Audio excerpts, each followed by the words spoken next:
Ano yung laman ng tindahan? Pag nangutang, dito. Pag bumili, sa iba. Tapos, pag ayaw mo utangin, galit pa. Pag ayaw mo utangin, sa iba bumibili, daan-daanan ka. Ay, yung tindahan, wala na laman. Ay, yung buhay nga naman ng tao.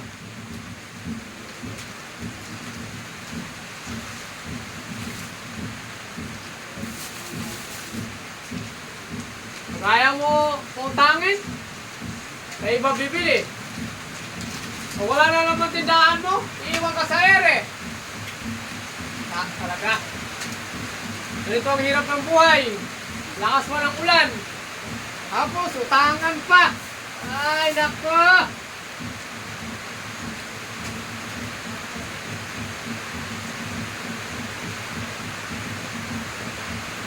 Utang! Sa iba bumibili.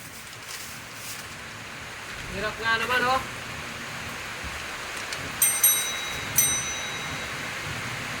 Ako! Mating na naman yung mukhang utang. Pag hindi pa naman na... Pag yung pa naman utang ito, nagagalit. Ha? Wala. Ha? Bibili ka? Hindi, mangungutang nga sana ako eh. Mangungutang lang... Ano? Mangungutang sana ako. Mangungutang ka na naman? Alam mo ba yung utang mo dito? Ha?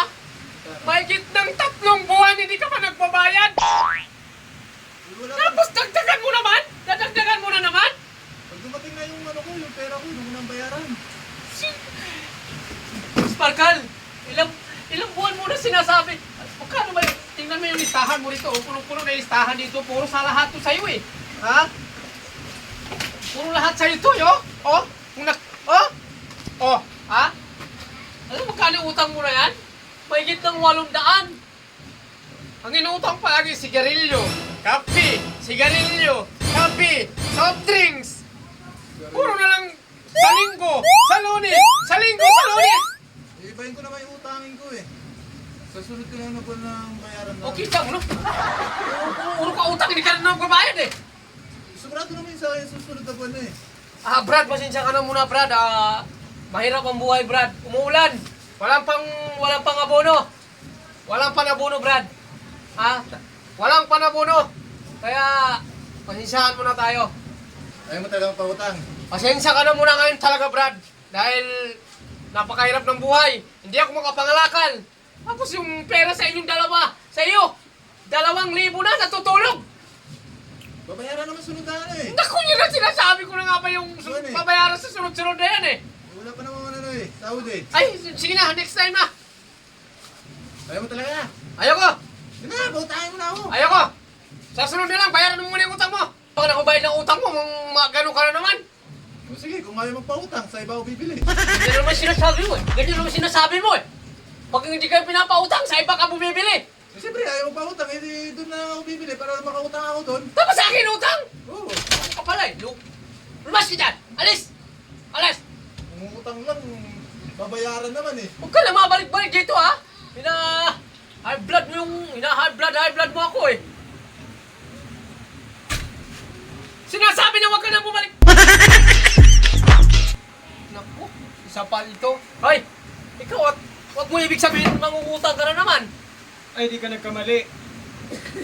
Pautang ako toyo at saka noodles. Sus Mariosip. Pakibilis na. Wala kaming tuyo. Wala kaming noodles. Wala kaming kape. Itlog na lang. Wala itlog. Meron ako itlog. Pero itlog ko wala. Sawa ko lang itong itlog na to. Pansi Canton. Wala. Babayaran na lang kita pag sahod ko. Ginawa ko ganun na sinabi mo. Tapos mas laki dalaw ni Sparkle eh. Bakit? Galing ba siya rito ng utang rin siya? Oo. Paano mo putangin yung labang trabaho yun? Kaya nga hindi ko pinapautang eh. Eh ako may trabaho ako. Ikaw nga may utang ka. Hindi ka naman nagbabayad. Magkano pa lang naman utang ko dyan? Ano ka man 100? Ano ko isa wala 1,167. Tapos sabihin mo wala pa 100? Grabe ka naman maglista. Sobrang naman laki ng utang ko na. Alam ko naman yung kinukuha ko. Hoy, nasa iyo yung listahan. Pinagdudahan mo pa yata ako na yung ballpen tumatae. Sige na, bigyan mo na ako ng itlog at saka ano, pansi kanton. Ayoko, wala kayong pansit kanton, saka itlog, wala. Kung pautangin, di doon na lang ako sa iba bumili. Oo, ganyan ka naman eh. Pagkat hindi ka pinautang, sa iba ka bibili. Pagkat pag pinautang ka, tapos meron kami, sa iba ka pa rin bumibili. Eh, mo pautang eh. Oh! Nakikiusap naman yung tao eh. Hindi maganda yun sa inyo. Paras lang yung dalawa ni Sparkle. Sana ko na ito tindahan mo. Hindi na ako magtitinda. Kung Ayaw mo pautang. layas! Layas ka! Bayaran naman. Wow! Pag nangutang mo sa amin, pabili sa iba. Wala na nga naman yung tindahan namin. Bumili sa iba, tapos sa akin mangungutang.